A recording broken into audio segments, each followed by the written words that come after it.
चलो कहाँ तक हो गया था आपके कल? तंत्र का तंत्र कराया था, मतलब तंत्र का तंत्र की तो कराया था। न्यूरॉन, सॉरी, न्यूरॉन से ही कराए थे। अब आगे देखें आप लोग, इसमें अगला है उत्सर्जन तंत्र। अगला जो तंत्र है आपके, वो कौन सा है आपके? उत्सर्जन तंत्र।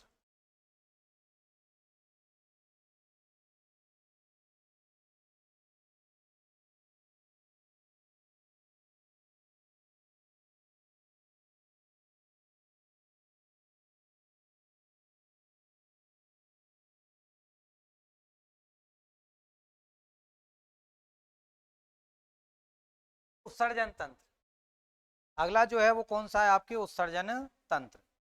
अब देखें उत्सर्जन तंत्र में हम लोग देखते हैं कि उत्सर्जन तंत्र है क्या। तो जो अपशिष्ट पदार्थ हैं, उन अपशिष्ट पदार्थों के उत्सर्जन के लिए जिन अंगों की आवश्यकता होगी, उन अंगों को क्या बोलेंगे हम? उत्सर्जी अंग बोलेंगे। जो भी हमारे बॉडी में, शरीर में जो अपशिष्ट पदार्थ हैं, उनके उत्सर्जन के लिए जिन अंगों की आवश्यकता होगी, उनको क्या बोलेंगे आप? उत्सर्जी अंग बोलेंगे। और अंगों से किसका क्या बनेगा? पूरा तंत्र बनेगा और यह उत्सर्जन तंत्र बनता है। तो आप लोग कह सकते हो कि वे पदार्थ या वे पदार्थ जो अपशिष्ट पदार्थ हैं, जिनके उत्सर्जन के लिए जो अंग काम आ रहे हैं, उनको उत्सर्जी अंग कहा जा रहा है। अब उत्सर्जी जो पदार्थ हैं, उस उत्सर्जी पदार्थ के आधार पर यदि देखा जाए तो उत्सर्जी पदार्थ कौन कौन से हो सकते हैं? तो उत्सर्जी पदार्थ हैं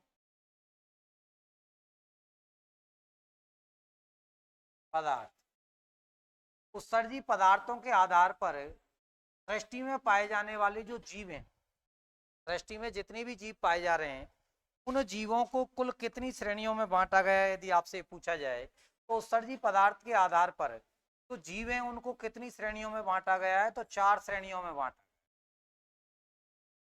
तो उत्सर्जी पदार्थ हैं, उनके आधार पर, क्योंकि उत्सर्जन किसका करेंगे? जो अपशिष्ट चीज होगी, मतलब जो हमारे काम नहीं आएगी, उसका हम लोग क्या करेंगे? उत्सर्जन करते हैं, ऐसा कह सकते हो आप लोग।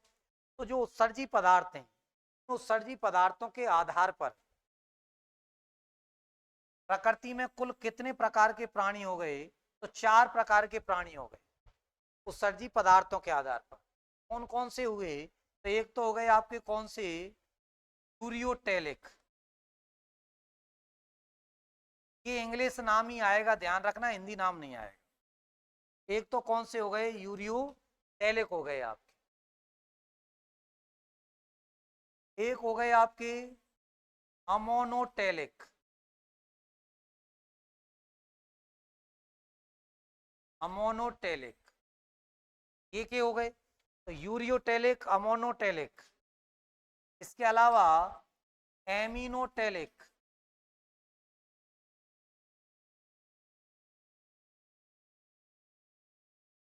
एमिनोटेलिक। और चौथा जो टाइप हुआ वो कौन सा हुआ आपके? तो यूरिकोटेलिक।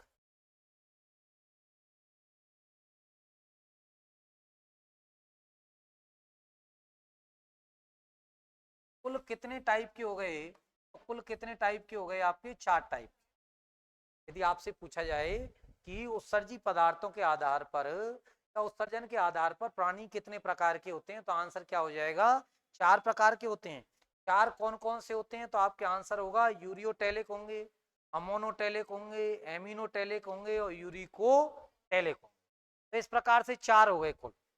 यूरियोटेलिक, अमोनोटेलिक, एमिनोटेलिक और यूरिकोटेलिक। अब बात सबसे पहले किसकी करेंगे? यूरियोटेलिक की। सबसे पहले हम लोग देखेंगे कि किन प्राणियों को यूरियोटेलिक कहा जाएगा, क्योंकि जैसे ही आप लोग इसको हिंदी में रूपांतरित करोगे, तो हिंदी में रूपांतरित करने के पश्चात तो इनके अर्थ निकल कर आ जाएंगे, इसलिए क्वेश्चन सार्थक रूप में नहीं बन पाएगा। तो इसलिए इंग्लिश शब्द ही इस्तेमाल में लिए जाते हैं, जब भी लिए जाते हैं एग्जामों में, आपको ध्यान रखना है। यूरियोटेलिक है, अमोनोटेलिक है, एमिनोटेलिक है, यूरिकोटेलिक है। तो एक तो डायरेक्ट क्वेश्चन ऐसे ही पूछा जा सकता है कि उत्सर्जी पदार्थों के आधार पर प्राणी कितने प्रकार के होते हैं? तो उत्सर्जी पदार्थों के आधार पर प्राणी 4 प्रकार के होते हैं। चार कौन कौन से होते हैं वो आप लोगों के सामने है। यूरियोटेलिक होते हैं, अमोनोटेलिक होते हैं, एमिनोटेलिक होते हैं, यूरिकोटेलिक प्राणी पाए जाते हैं। अब सबसे पहले हम लोग बात किसकी करते हैं, यूरियोटेलिक प्राणियों की बातें करते हैं। सबसे पहले हम लोग हेडिंग बनाएंगे यूरियोटेलिक, यूरियोटेलिक प्राणी।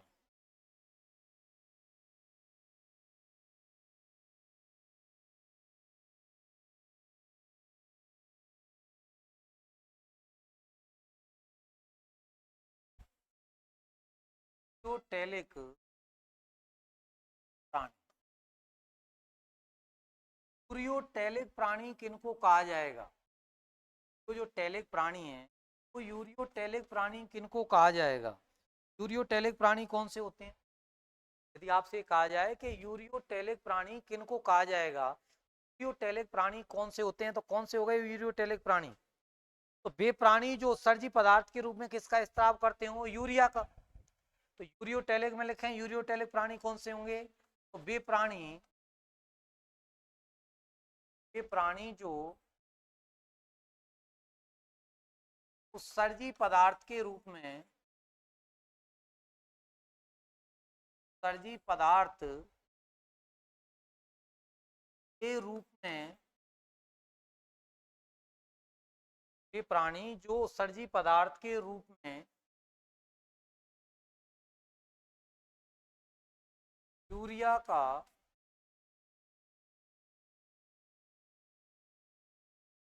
सर्जन करते हैं। आपको ध्यान रखना है वे प्राणी जो उत्सर्जी पदार्थ के रूप में किसका उत्सर्जन करते हैं, यूरिया का उत्सर्जन करते हैं, उनको क्या कहा जाता है, यूरियोटेलिक प्राणी कहा जाता है। तो यदि आपसे कहा जाए यूरियोटेलिक प्राणी किसे कहा जाएगा, तो वे प्राणी जो उत्सर्जी पदार्थ के रूप में किसका उत्सर्जन करते हो, यूरिया का उत्सर्जन करते हो, उन्हें क्या कहा जाता है, यूरियोटेलिक प्राणी कहा जाता है। तो एक तो ये सीधा हो गया। यदि आपसे परिभाषात्मक रूप में भी क्वेश्चन बन सकता है, सीधा ऐसे कह सकता है वे प्राणी जो उत्सर्जी पदार्थ के रूप में यूरिया का उत्सर्जन करते हैं उन्हें कहा जाता है, और इस तरह से ऑप्शन दे सकता है, यूरियोटेलिक, यूरिकोटेलिक, एरियोटेलिक, तो क्या हो जाएगा आपके यूरियोटेलिक हो जाएगा। अब यूरिया का उत्सर्जन करने वाली यूरियोटेलिक होंगे। अब यूरियोटेलिक प्राणियों में यदि आप लोग देखोगे उदाहरण के रूप में, तो यूरियोटेलिक प्राणियों में कौन कौन से होंगे, तो अधिकांश स्तनधारी इसी में आएंगे। अधिकांश जो स्तनधारी हैं वो अधिकांश स्तनधारी इसी कैटेगरी में आते हैं। यूरियोटेलिक वाली में ज्यादातर जो स्तनधारी हैं, वो स्तनधारी का मतलब वे प्राणी जो अपने बच्चों का पालन पोषण स्तनों से दूध पिलाकर करते हैं, स्तनों के सहयोग से करते हैं, उनको क्या कहते हैं आप लोग, स्तनधारी कहते हैं। तो आप लोग कह सकते हो अधिकांश स्तनधारी इसी में आएंगे। इसके अलावा आपको ध्यान रखना है मेढक, मेढक भी इसी में आता है, मेढक भी इसी में ही आता है आपके। तो मेढक भी इसी का उदाहरण है, इसका यूरियोटेलिक का। या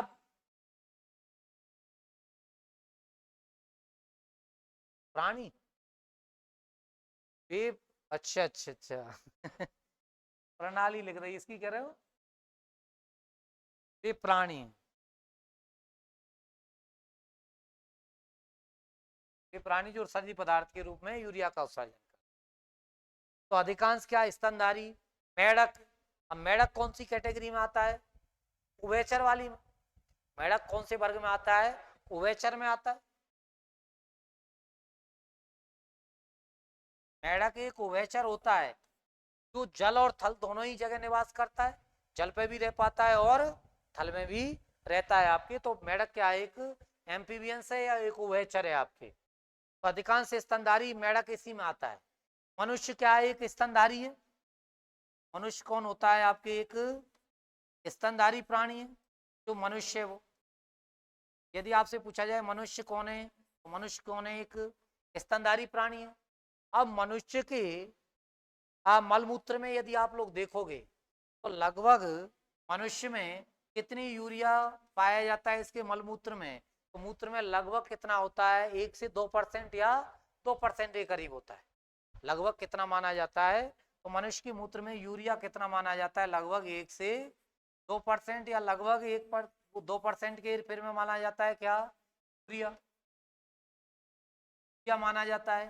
वैसे यूरिया का जो अणुसूत्र है वो क्या होता है, यदि आप लोगों से पूछ लिया जाए कि यूरिया का अणुसूत्र क्या है तो क्या होता है, NH2CONH2 ये होता है यूरिया का अणुसूत्र, NH2CONH2। तो NH2CONH2 किसका अणुसूत्र है, यूरिया का अणुसूत्र है। तो यदि आपसे कहा जाए कि यूरिया का अणुसूत्र क्या होता है तो आंसर सीधा क्या हो जाएगा, NH2CONH2। NH2CONH2 किसका अणुसूत्र हो गया, ये यूरिया का अणुसूत्र होता है। तो ये यूरिया का अणुसूत्र होता है।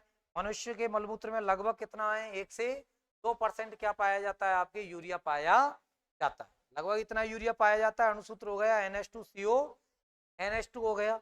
फिर इसके अतिरिक्त यदि आप लोग देखोगे कि जो यूरिया का निर्माण कहाँ हो रहा है मनुष्य में, तो मनुष्य में यदि आप लोग देखोगे तो एक अंग पाया जाता है क्या, यकृत,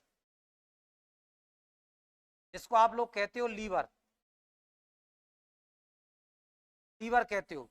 इस लीवर के अंदर एक चक्र चलता है, और इस लीवर के अंदर जो चक्र चलता है उसका नाम क्या है, ऑर्निथिन चक्र। इस लीवर के अंदर एक चक्र चलेगा, उस चक्र का नाम क्या है आपके, ऑर्निथिन चक्र है। और इसमें किया क्या जाता है, जो अमोनिया है, अमोनिया, अमोनिया जिसका अणुसूत्र क्या है, NH3। तो अमोनिया है, इस अमोनिया को ऑर्निथिन चक्र के द्वारा, ऑर्निथिन ऑर्निथिन चक्र के द्वारा परिवर्तित किया जाता है। ये जो अमोनिया है जिसको आप लोग NH3 बोल रहे हो, इस अमोनिया को ऑर्निथिन चक्र के द्वारा किस में परिवर्तित किया जाता है, यूरिया में परिवर्तित किया जाता है। ऑर्निथिन चक्र के द्वारा किस में परिवर्तित किया जाता है, यूरिया में परिवर्तित किया जाता है, NH2CONH2 यूरिया में परिवर्तित किया जाता है। जो अमोनिया है, इस अमोनिया को ऑर्निथिन चक्र के द्वारा किस में परिवर्तित किया जाता है, यूरिया में परिवर्तित किया जाता है। अब ये यूरिया का निर्माण कहाँ हो रहा है, यकृत में, यकृत में हो रहा है, क्योंकि ऑर्निथिन चक्र कहाँ चल रहा है, यकृत में चल रहा है। अमोनिया के रूप में ही क्यों नहीं रहा, क्योंकि अमोनिया अधिक टॉक्सिक पदार्थ है, और अधिक विषैले पदार्थ को, अधिक विषैले पदार्थ की विषाक्तता को कम करने के लिए उसमें क्या मिलाया जाएगा, जल। किसी भी टॉक्सिटी को कम करने के लिए किसकी आवश्यकता होगी, जल की। तो हमें ज्यादा जल की आवश्यकता पड़ती, ज्यादा जल की आवश्यकता पड़ती। और जल कैसा विलायक है, एक सार्वभौमिक विलायक है। हमारे शरीर में मुख्य रूप से कौन सा विलायक काम में लिया जाता है, जल। यदि आप लोगों से पूछा जाए कि प्रकृति में या प्रयोगशालाओं में सबसे ज्यादा काम में आने वाला विलायक कौन सा है, यदि आप लोगों से क्वेश्चन ऐसे पूछा जाए कि प्रकृति में, प्रकृति में या प्रयोगशाला में,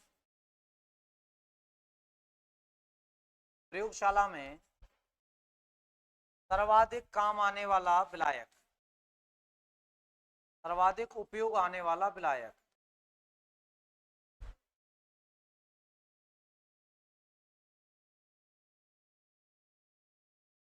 सबसे ज्यादा जो उपयोग में लाया जाता है वो विलायक कौन सा है, प्रयोगशालाओं में सबसे ज्यादा उपयोग में आने वाला विलायक कौन सा है, कौन सा होता है? और यदि आपसे पूछा जाए, एक तो क्वेश्चन ही है, और दूसरा पूछा जाए कि मानव शरीर में, मानव शरीर में या मनुष्य के शरीर में, मानव शरीर में सर्वाधिक, सर्वाधिक उपयोग में आने वाला विलायक, सर्वाधिक उपयोग में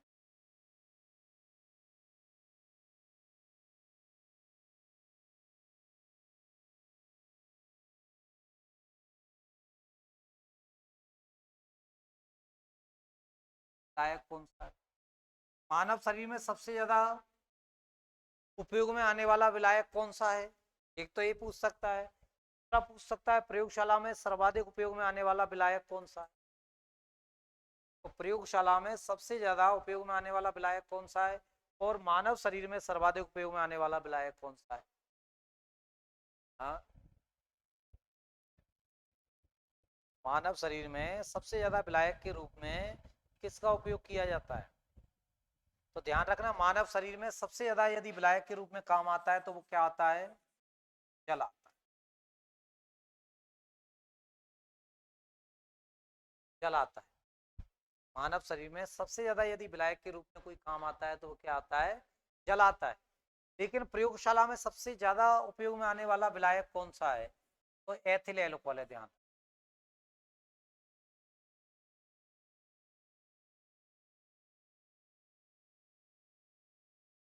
ethyl alcohol, C2H5OH, ethyl alcohol. तो प्रयोगशाला में सबसे ज्यादा विलायक के रूप में कौन काम आता है? तो आंसर क्या हो जाएगा? एथिल एल्कोहल हो जाएगा, प्रकृति में या प्रयोगशाला में। लेकिन यदि आप लोगों से पूछा जाए कि मानव शरीर में सबसे ज्यादा कौन सा काम आता है, तो मानव शरीर में सबसे ज्यादा काम कौन सा आता है? आपके जल आता है। मानव शरीर में सबसे ज्यादा काम कौन आएगा? जल। और प्रयोगशालाओं में सबसे ज्यादा काम कौन आएगा? एथिल एल्कोहल आता है। अब आपसे कहा जा रहा है कि ये जो है ये अमोनिया है। मानव में क्या बन रही है आपके? अमोनिया। और अमोनिया को किस में परिवर्तित करना पड़ रहा है? यूरिया में। क्यों परिवर्तित करना पड़ रहा है? क्योंकि जो अमोनिया है, अमोनिया ज्यादा विषैला पदार्थ है। अब इसकी विषाक्तता को कम करने के लिए क्या ज्यादा देना पड़ेगा? जल। और जल ज्यादा दे दोगे तो अन्य क्रियाओं के लिए जल कहां से मिलेगा? इसलिए इसको किस में कन्वर्ट कर दिया जाता है? यूरिया में कन्वर्ट कर दिया जाता है। तो ये चक्र कहाँ चलेगा? तो यकृत में चलता है। इसलिए यकृत जो आपको दिखाई दे रहा है, इस यकृत को क्या कहा जाता है? मानव शरीर में यूरिया की फैक्ट्री कहा जाता है। मानव शरीर में क्या कहा जाता है इसको? यूरिया की फैक्ट्री। यूरिया फैक्ट्री के नाम से जाना जाता है इसको। यदि आपसे कहा जाए कि मानव का वह कौन सा अंग है, मानव का वह कौन सा अंग है जिसे यूरिया फैक्ट्री के नाम से जाना जाता है, तो मानव का वह कौन सा अंग है जिसे यूरिया फैक्ट्री के नाम से जाना जाता है? तो आपके आंसर क्या हो जाएगा? लीवर या यकृत हो जाएगा। किस चक्र के द्वारा बन रहा है? तो ऑर्निथिन चक्र के द्वारा बन रहा है। ऑर्निथिन चक्र पाया जा रहा है, उसके द्वारा किसका निर्माण हो रहा है? यूरिया का निर्माण होता है। लगभग मनुष्य के मलमूत्र में कितना यूरिया होता है? तो लगभग 1 से 2%, या फिक्स दे रखा हो तो आप कितना बता सकते हो? 2%।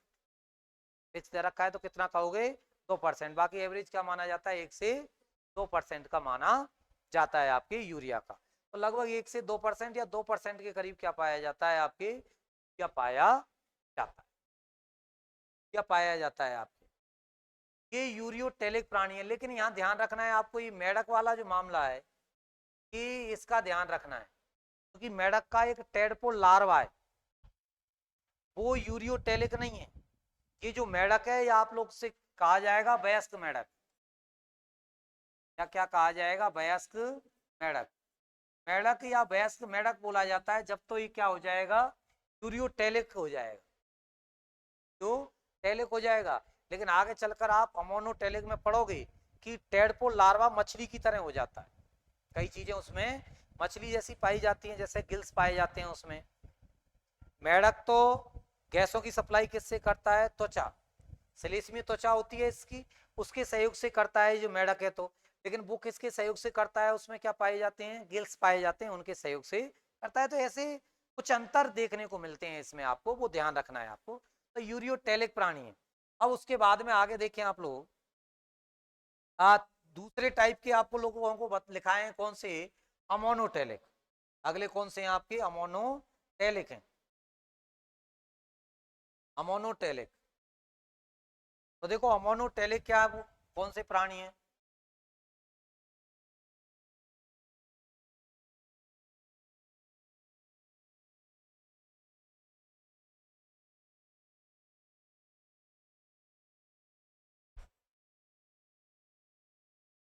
अमोनोटेलिक प्राणी।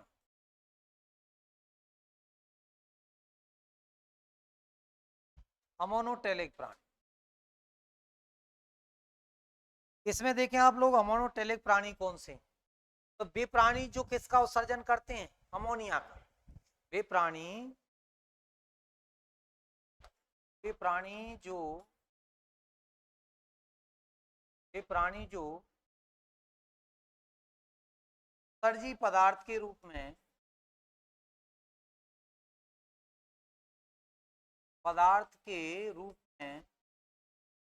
वे प्राणी जो उत्सर्जी पदार्थ के रूप में अमोनिया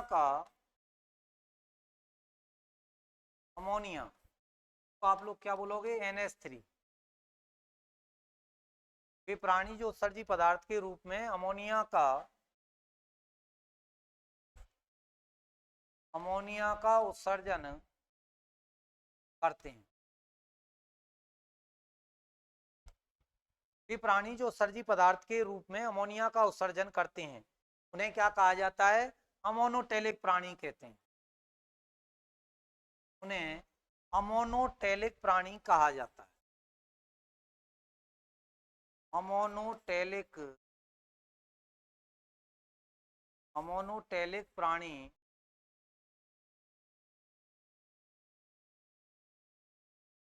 कहा जाता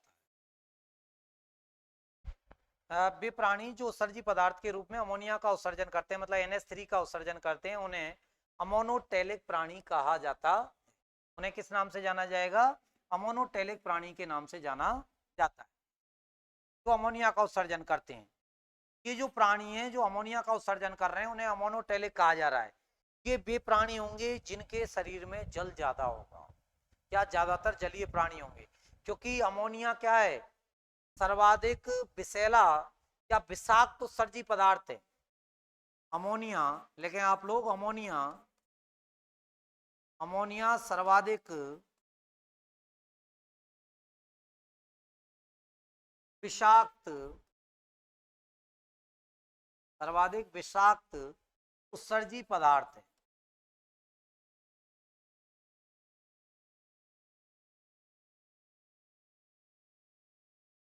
सर्वाधिक विषाक्त उत्सर्जी पदार्थ है अमोनिया। टॉक्सिक पदार्थ है आपके, विषाक्त या आप लोग क्या कह सकते हो, टॉक्सिक कह सकते हो। अमोनिया एक टॉक्सिक पदार्थ है, इसलिए अमोनिया की टॉक्सिटी या उस विषाक्तता को कम करने के लिए किसकी आवश्यकता होगी, जल की आवश्यकता होगी। तो इन प्राणियों के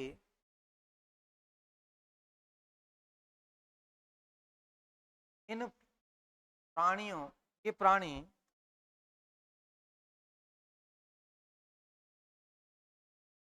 प्राणी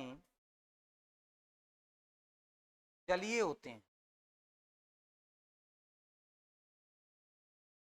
अथवा इनके शरीर में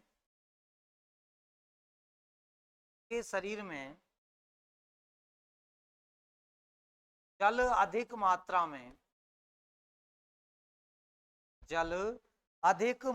में पाया जाता है।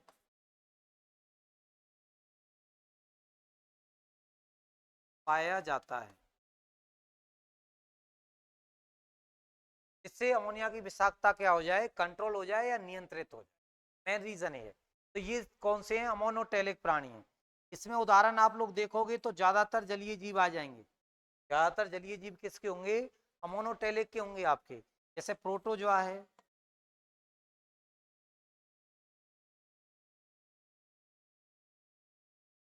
इलेंट्रेटा है, मोलस्का वर्ग के हैं, इकाइनोडर्मेटा वर्ग के हैं,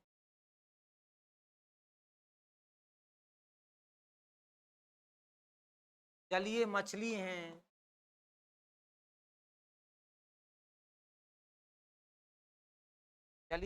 हैं, मेढक का टेडपोल लार्वा है,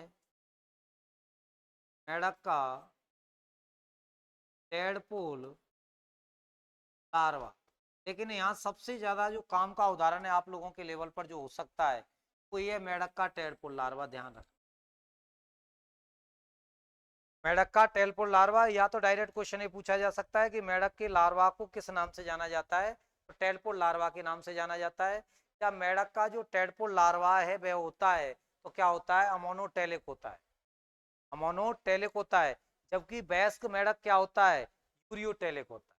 जो वयस्क मेढक है वो किसका उत्सर्जन करता है, यूरिया का उत्सर्जन कर रहा है, जबकि उसकी जो लार्वा अवस्था है वो किसका उत्सर्जन कर रही है आपके, तो जो लार्वा अवस्था है वो किसका कर रही है, अमोनिया का उत्सर्जन कर रही है। इसकी लार्वा अवस्था को क्या कहा जा रहा है, अमोनोटेलिक के नाम से जाना जा रहा है।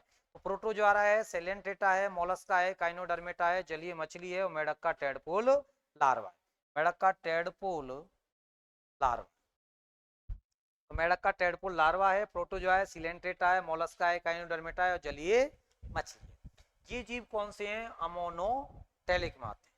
ये सब किस में आते हैं, अमोनोटेलिक में आते हैं आपके। तो आपको ध्यान रखना है ये सभी की सभी किस में आएंगे, अमोनोटेलिक में आते हैं, ये सब अमोनोटेलिक में आते हैं।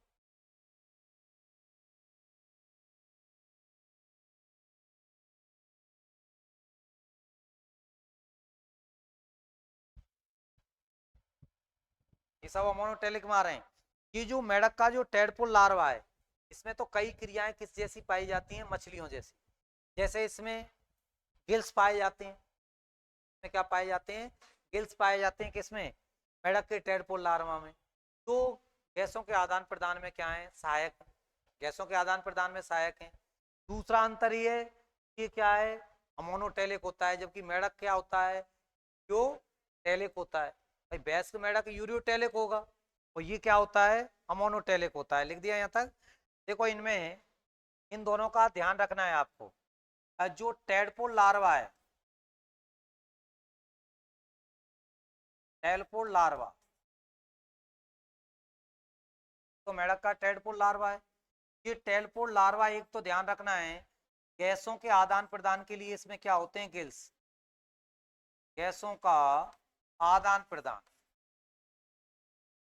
तो टेडपोल लार्वा में जो गैसों का आदान प्रदान होगा, तो टेडपोल लार्वा में गैसों का आदान प्रदान गिल्स द्वारा होता है। गिल्स या गड़फड़े कह सकते हो आप लोग, गिल्स या गलफड़ों द्वारा होता है गैसों का आदान प्रदान। तो इसमें टेडपोल लार्वा में गैसों का आदान प्रदान किसके द्वारा होगा, गिल्स या गलफड़ों के द्वारा होता है। तो एक तो ये। दूसरा, इसका उत्सर्जी पदार्थ क्या है, तो इसका उत्सर्जी पदार्थ क्या हो गया आपके, तो मेढक के टेडपोल लार्वा है, इसका उत्सर्जी पदार्थ क्या है, अमोनिया। तो इसका उत्सर्जी पदार्थ क्या हो गया आपके, अमोनिया हो गया। ये अंतर है आपके। तो उत्सर्जी पदार्थ क्या हो गया, अमोनिया। इसके अलावा यहाँ से क्वेश्चन पूछा जाता है, मेढक के टेडपोल लार्वा के कायांतरण में कौन सा हार्मोन सहायक है, कई दफे पूछा हुआ क्वेश्चन है। जो मेढक का जो टेडपोल लार्वा है, इसके कायांतरण में, कायांतरण में कौन सा हार्मोन सहायक है, कायांतरण में सहायक हार्मोन। कायांतरण का मतलब समझते हो, हैं? कायांतरण का मतलब है कि जो उपयोगी अंग हैं, जरूरत के अनुसार अंगों का डेवलपमेंट होना, अनुपयोगी अंगों का क्या होना, समाप्त होना, ये क्या कहलाता है, कायांतरण कहलाता है, जो अप्रत्यक्ष परिवर्तन में होता है, हम लोगों में नहीं होता है, लोगों में नहीं होता है। तो कायांतरण में सहायक हार्मोन कौन सा है, तो ध्यान रखना, सहायक हार्मोन है थायरोक्सिन।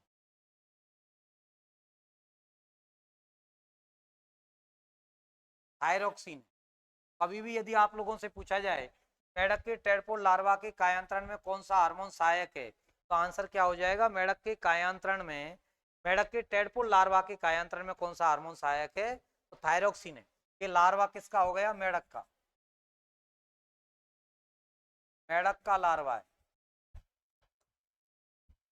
टेडपोल लार्वा है जो किसका है, तो आंसर हो जाएगा मेढक का लार्वा है। इसमें गैसों के आदान प्रदान के लिए क्या पाए जाएंगे, गिल्स। लेकिन जैसे ही ये वयस्क मेढक में चेंज होगा, तो गैसों का आदान प्रदान गिल्स की जगह किससे होगा, फिर तलेस्मी त्वचा या नम त्वचा हो जाएगी उसमें, उससे होगा आपके। जैसे ही वयस्क में चेंज होगा, तो इस जगह क्या हो जाएगा, अमोनिया की जगह यूरिया हो जाएगा आपके, क्या हो जाएगा, यूरिया। और वयस्क में कायांतरण की आवश्यकता। तो ये आप लोगों को ध्यान रखना है, स्पेशल टेडपोल लार्वा से कभी आते हैं तो इस तरह के क्वेश्चन अलग से पूछे जाते हैं कि मेढक का लार्वा है, टेडपोल लार्वा है, गैसों का आदान प्रदान गिल्स के द्वारा हो रहा है, उत्सर्जी पदार्थ अमोनिया है, और कायांतरण में सहायक हार्मोन कौन सा है, तो थायरोक्सिन हार्मोन क्या है, कायांतरण में सहायक हार्मोन। तो आपके एक तो हो गया यूरियोटेलिक, एक हो गया अमोनोटेलिक, फिर उसके बाद में कौन सा लिखाया था, एमिनोटेलिक, एमिनो लिखाया था। अगला है आपके एमिनोटेलिक। देखो एमिनोटेलिक पर जब आप लोग बात करोगे कि एमिनोटेलिक प्राणी कौन से होते हैं, तो एमिनोटेलिक प्राणी हैं, एमिनोटेलिक प्राणी। तो एमिनोटेलिक प्राणी कौन से हैं, तो वे प्राणी जो सर्जी पदार्थ के रूप में किसका उत्सर्जन करें, एमिनो अम्लों का। वे प्राणी जो उत्सर्जी पदार्थ के रूप में किसका उत्सर्जन करते हैं, एमिनो अम्लों का उत्सर्जन करते हैं, उनको क्या कहा जाता है, एमिनोटेलिक प्राणी कहा जाता है। तो वे प्राणी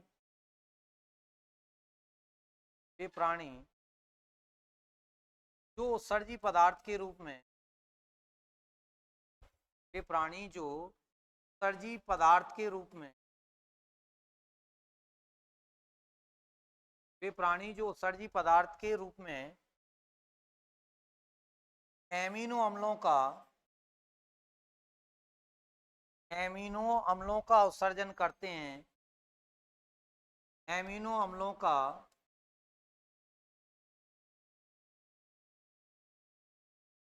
उत्सर्जन करते हैं,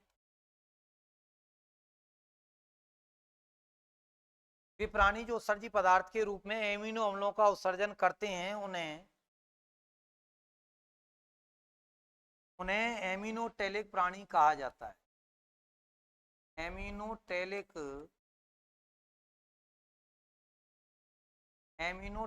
प्राणी कहा जाता है।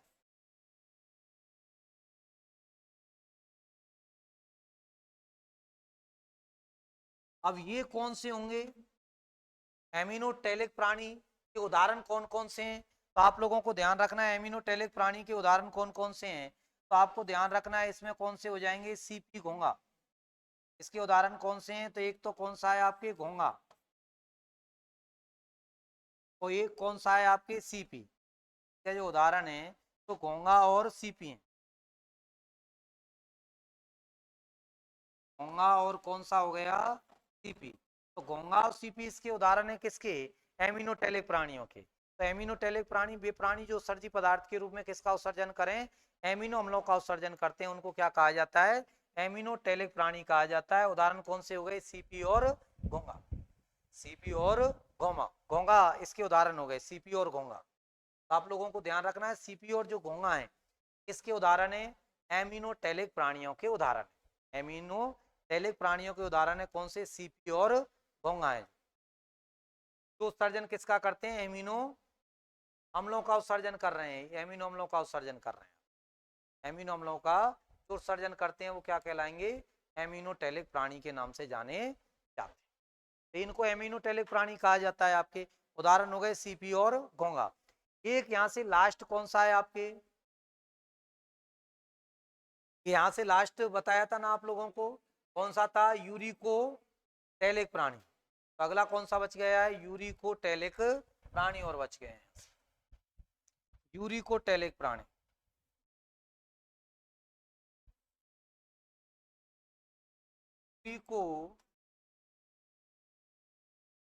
यूरिकोटेलिक प्राणी, यूरिकोटेलिक प्राणी कौन से होंगे, तो यूरिकोटेलिक प्राणी कौन से होंगे, तो वे प्राणी जो उत्सर्जी पदार्थ के रूप में किसका उत्सर्जन करें, यूरिक अम्ल का। यूरिक अम्ल का उत्सर्जी पदार्थ के रूप में क्या करते हैं, उत्सर्जन करते हैं, वो कौन से प्राणी होते हैं, यूरिकोटेलिक प्राणी होते हैं।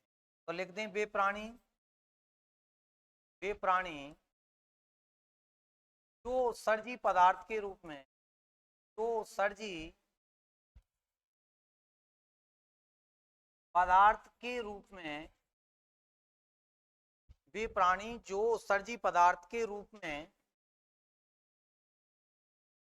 वे प्राणी जो उत्सर्जी पदार्थ के रूप में यूरिक अम्ल का उत्सर्जन करते हैं, यूरिक अम्ल का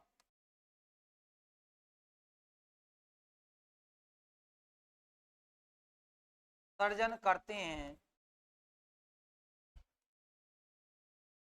वे प्राणी जो उत्सर्जी पदार्थ के रूप में यूरिक अम्ल का उत्सर्जन करते हैं, उन्हें यूरिकोटेलिक,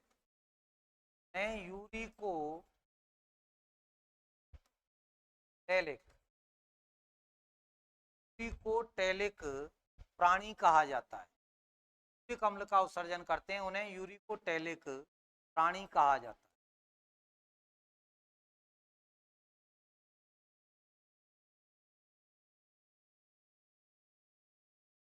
उन्हें क्या कहा जाएगा? यूरिकोटेलिक प्राणी कहा जाएगा। तो यदि आपसे पूछा जाए कि यूरिकोटेलिक प्राणी कौन से होंगे, तो वे प्राणी जो उत्सर्जी पदार्थ के रूप में किसको त्यागते हैं? यूरिक अम्ल का उत्सर्जन करते हैं, उनको क्या कहा जाता है?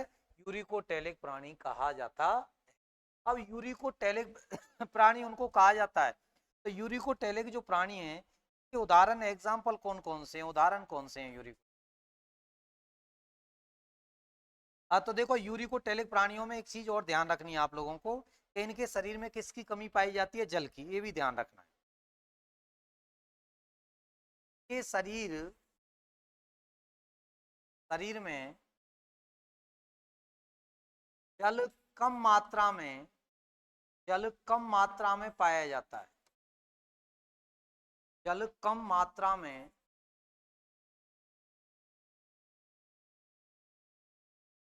पाया जाता है। तो इनके शरीर में जल क्या होगा? कम मात्रा में पाया जाएगा। बहुत कम मात्रा में क्या पाया जाएगा? इनके शरीर में जल पाया जाएगा। कौन से के में? यूरिकोटेलिक प्राणियों के में। अब इसमें हम लोग उदाहरण यदि देखें कि इसके उदाहरण कौन कौन से हैं, तो देखो कीट इसी में आते हैं, छिपकली,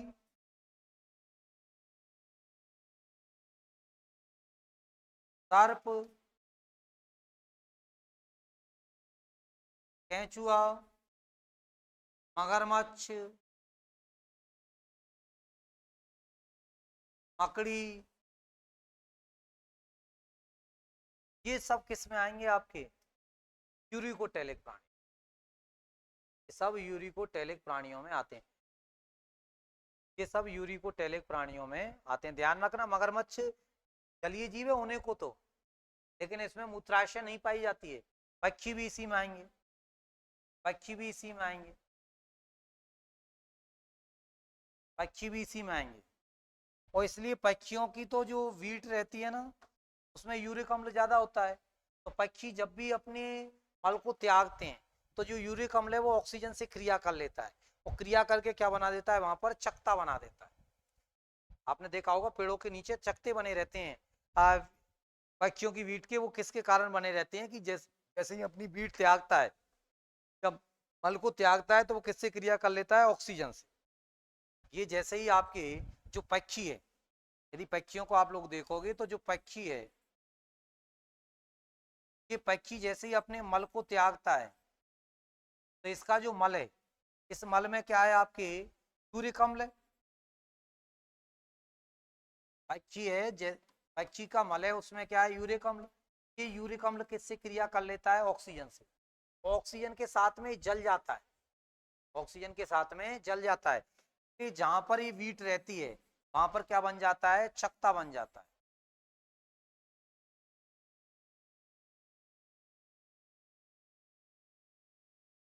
चकते का निर्माण हो जाता है। इस तरह से वहां पर क्या बनने लग जाते हैं? चकते बनने लग जाते हैं आपके। तो ये इसी कारण से होता है, क्योंकि यूरिक अम्ल जल जाता है किससे? ऑक्सीजन से। तो उस जगह चकते बन जाते हैं। तो एक कुल प्रकृति में उत्सर्जी पदार्थों के आधार पर यदि देखा जाए, तो कुल प्राणी कितने प्रकार के हो गए? 4 प्रकार के। कुल प्राणी यदि देखोगे आप लोग, तो कितने टाइप के हो गए? 4 प्रकार के हो गए। ये 4 प्रकार के प्राणी आपके सामने हैं, तो लिख लीजिए आप लोग इसको। कुल कितने प्रकार के प्राणी हो गए? तो आंसर क्या हो जाएगा? 4 प्रकार के प्राणी।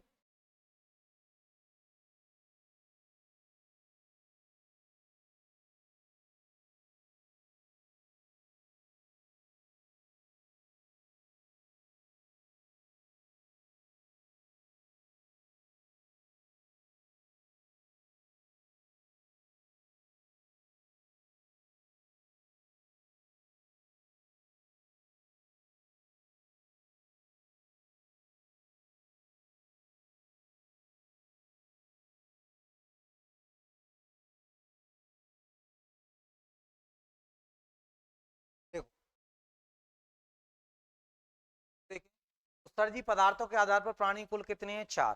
कौन कौन से हो गए? एक तो यूरियोटेलिक, अमोनोटेलिक, एमिनोटेलिक और यूरिकोटेलिक। आपने देखा यूरियोटेलिक कौन से प्राणी हैं? जो यूरिया का उत्सर्जन कर रहे हैं उत्सर्जी पदार्थ के रूप। अमोनोटेलिक कौन से हैं? जो अमोनिया का उत्सर्जन कर रहे हैं। एमिनोटेलिक जो एमिनो अम्लों का उत्सर्जन कर रहे हैं। और यूरिकोटेलिक जो यूरिक अम्ल का उत्सर्जन कर रहे हैं। वैसे ही देखो नाम से निकल रहा है। यूरियोटेलिक मतलब यूरिया, वो हट गया तो क्या बच गया? यूरिया। यहाँ अमोनोटेलिक मतलब टेलिक हटा दिया तो अमोनिया। एमिनो बच गया, टेलिक हटा दिया तो। और यहाँ टेलिक हटा दिया तो क्या बच गया? यूरिक बच गया। तो यूरिक अम्ल का करेंगे, एमिनो अम्लों का करेंगे, एक अमोनिया का करेंगे और एक किसका करेंगे? यूरिया का करते हैं उत्सर्जन। ये आपके उत्सर्जी पदार्थों के आधार पर पूरा की पूरा क्या है? विभाजन है जंतुओं का या जीवों का, कि किस तरह से इनको बांटा गया है। अब हम लोग इसकी अगली जो क्लास में जो पढ़ेंगे वो पढ़ेंगे कि जो उत्सर्जन है पदार्थ है इनका होता कहाँ पर है और किस प्रकार से पृथक होते हैं। मतलब एक तरह से आप लोग पढ़ोगे इसमें शुद्धिकरण, जिसको आप लोग किरणी के रूप में पढ़ने वाले हैं। किरणी के रूप में पढ़ने वाले हो तो शुद्धिकरण का रूप पढ़ोगे आप लोग यहाँ पर पूर्णतः इस वाले जो अगले टॉपिक में पढ़ेंगे। चलो आप सब लोगों को धन्यवाद।